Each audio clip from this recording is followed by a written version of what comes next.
You're listening to the Culips English Podcast. To download the study guide for this episode, which includes the transcript, detailed vocabulary explanations, real-world examples, and a quiz, visit our website, culips.com. CULIPS.com.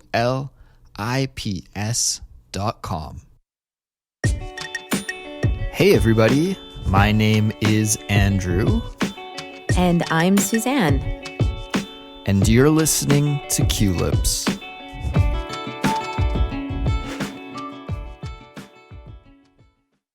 Hey there, Suzanne. Hey there, Andrew. How's it going? It is going well. How about you? Doing well, but I have to say, this morning, I ran out of cereal. Do you ever have that problem? Or do you eat cereal? I don't eat breakfast, so I never have that problem, but I could imagine that it's quite annoying. Andrew, you don't eat breakfast? No, I'm not a breakfast guy. Just a coffee. That's it. Huh. Interesting. Didn't know that about you. See that, everyone? We learned something new.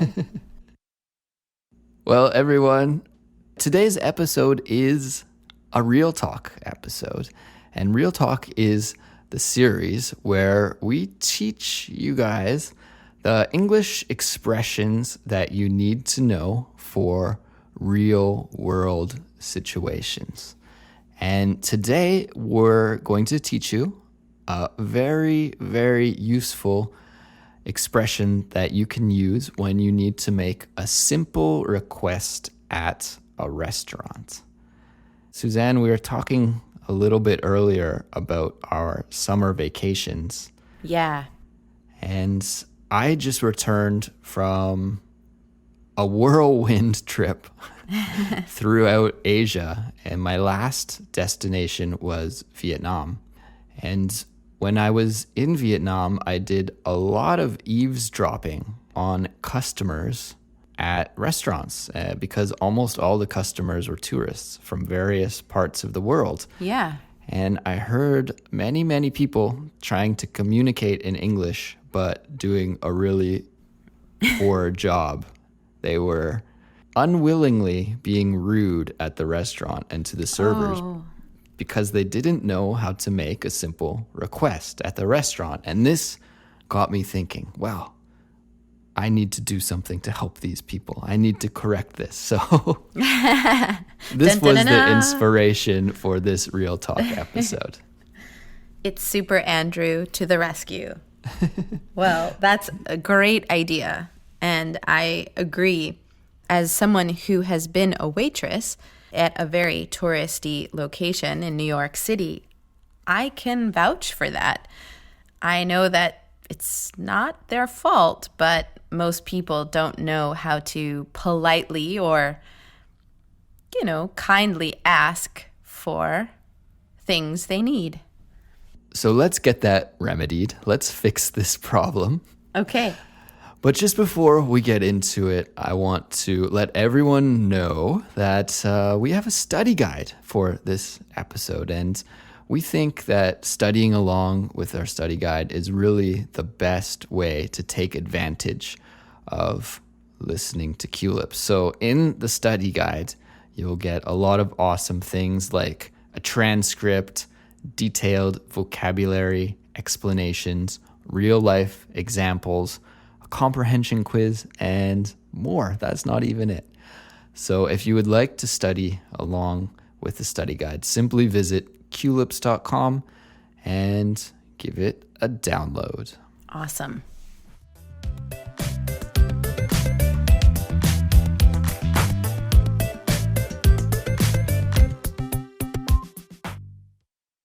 In just a moment, we're going to listen to 4 short dialogue examples that take place at a restaurant. And then, after listening to the examples, we'll take a close look at the expressions and vocabulary that you can use next time you're eating out at a restaurant. Sounds like a great plan. Let's listen to those 4 short examples now. Oh, excuse me. Could I get a glass of water, please? Absolutely, just a moment. Thanks. How's the food tasting? Would you like anything else? Actually, could I get another beer, please? Yeah, you bet. Excuse me. Could I get the bill, please? Of course. Excuse me. Could I get a menu, please? Oh, I'm sorry. I totally forgot to give you one. I'll be right back with a menu. Very, very nice. All right. So, in all those short examples, we heard a customer asking a server for something at a restaurant. And maybe you picked up on it, maybe you didn't, but in each example, the customer used the question structure, could I get a something, please?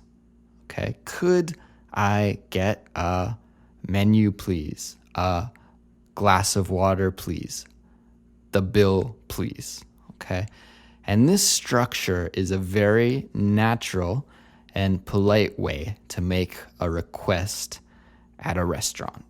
Awesome, Andrew. So let's take a deeper dive into the meaning of this request. Yeah, so one of the first things that popped out at me, Suzanne, and maybe our listeners too, maybe you guys noticed, is that the question structure is could I get a menu, please? All right. Now, many of the tourists that I overheard while I was traveling, they said things like, hey, menu, or can I have menu? Can I have a menu? All right. Can I have a menu is better than, hey, menu, right? But Yes. this question structure doesn't use the word can. It uses could. Okay, could I get a menu? Why do you think that is, Suzanne? For me, I use could more often, for sure, in a restaurant. It feels like when I say could I'm more familiar with the person. Mm-hmm. I'm being more casual or friendly and almost on their side, on their team. Mm-hmm. It's not me versus them. Well, I totally agree with you, Suzanne, that it does sound softer and it sounds nicer. For some reason, although the meaning is the same, can I get a menu? Could I get a menu? They have the same meaning. Could just sounds politer. And in English, it's a pattern that you'll see in other structures as well when we put stuff into the past tense to be more polite when we're making a request. And I think this is an example of that here. So I guess the point that I want to make is that the two structures are okay, right? Can I get a something? Could I get a something? But the most polite one and the one that will get you the most mileage is could I get a something, please? Absolutely. It feels like you close the social gap a little bit more. Totally. Now, we said that it's very polite, but would you say that it sounds formal? Is it too polite? No, I don't think it sounds formal at all. I feel like can sounds more formal. Or some people I've heard even say, may I? May I have a menu, please? Now that sounds really, really formal to me. Really formal, Yeah, right? yeah. Can and may, for me, sound more formal, whereas could is almost saying, like, is it possible? Or would it be cool? Would it be okay? Right? It's kind of a little bit more friendly on a friend level, I think. All right. Well, the second aspect of this question structure that I think we should touch upon is the pronunciation. The pronunciation. Yeah. So let's take a look first at when we use this question structure with a or an, okay? Suzanne, I'll let you take it away here. What's going on with the pronunciation of this structure?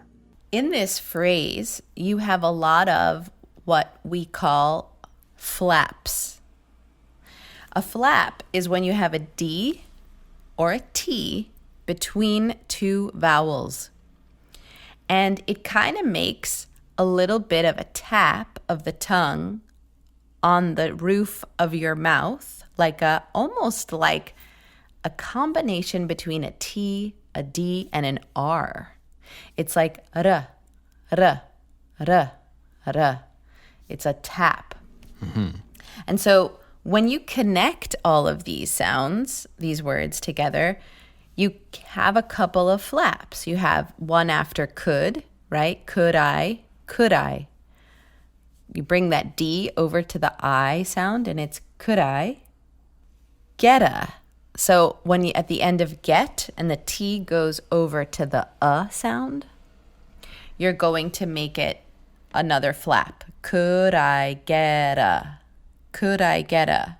Those are two flaps in a row. Right. So when we take these four individual words, could I get a, and we say them at a natural conversational pace, it really sounds like one word, doesn't it? Could I get a?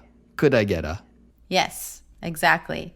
And by connecting that D over to the I sound and the T over to the sound, your tongue is creating a little bit of a flap and a jumping off point for the next sound. So it's like, could I get a? Could I get a?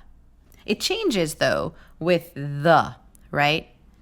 Yeah, so what happens with the? Yeah, so what happens is get ends with a T sound, a T. A T sound is made up of two components, a stopping of air and an explosion of air, right? You stop it and then you explode it. So when you have a T up against a TH, for example, you only are going to stop the air. Don't worry about exploding it. So instead of saying, could I get the, you would say in rapid speech, could I get the? Could I get the? Mm-hmm. And I think most of the time at a restaurant, when you use the, it's going to be for the bill, the check, right? Yeah. Mm-hmm. Could I get the check? Could I get the menu? Could I get the bill? Something like this. The wine list. The wine list, yeah. The beer list. True. Now, of course, we have one other determiner, right? We have an, not as frequently used, but still there. What's going on with the pronunciation if we used an? Like maybe you want to order an espresso, for example. Yeah. So with an, we very rarely use the full value of the vowel a. We don't usually say an or an. In the US, they say an. It's kind of more of a diphthong.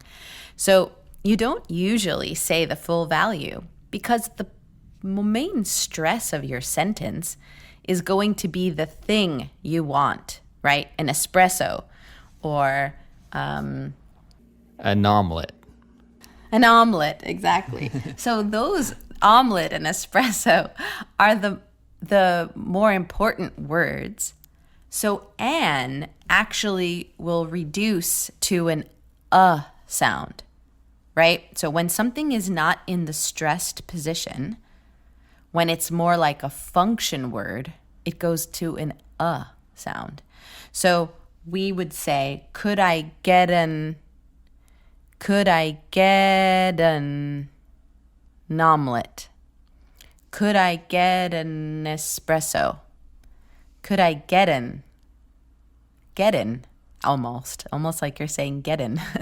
Could I get an espresso? Could I get an espresso? Could I get an omelet? Could I get an olive? But what you said there, Andrew, was actually even more interesting. one time that you said it, you said gedden. And this is DN sound, right? Like when we say wooden or bitten, we do this thing where we glottalize the N. We delete the an sound and we just go TN. Could I get an espresso? Get a. So that's also another way to say it. If you're advanced enough to try the glottalized nasal, get an espresso. Right. And we should mention that you don't need to pronounce it this way to be understood and to be polite. Right. These are more advanced pronunciation techniques for people who are quite confident in speaking English and really have the goal of sounding like a native speaker. But if you say, could I get a menu, please? And just say each word for word, nobody's going to have a difficult time understanding you at all. Yes, exactly.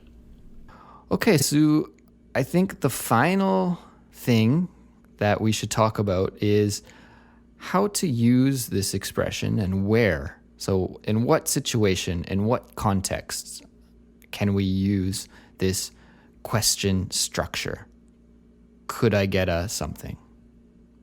So we've already established that you can use it at a restaurant, but you could also use it at a store. Say if you're shopping and you need a different size. Could I get a larger size? Could I get a smaller size? Or you could even use it maybe at a doctor's office or somewhere where you might need a pen or something to fill out a form. Oh yeah, absolutely. That's a very common usage. Could I get a pen, please? Yes. Could I get a pen? Could I grab? Sometimes you might say, could I grab a pen? Yeah, both are good. Both are good. What about when traveling? If you're checking on to an airplane, you might want to take a look out the airplane window. So you might ask the person at the check-in booth, could I get a window seat? And what about if you're on the bus or on the subway and someone is blocking your way? You could ask that person to move by saying, could I just get by you, please? Could I get by you, please? Yeah, I think this is another really common context where you'll hear this question structure used. Yes, that's a really good one. That happens a lot in big cities.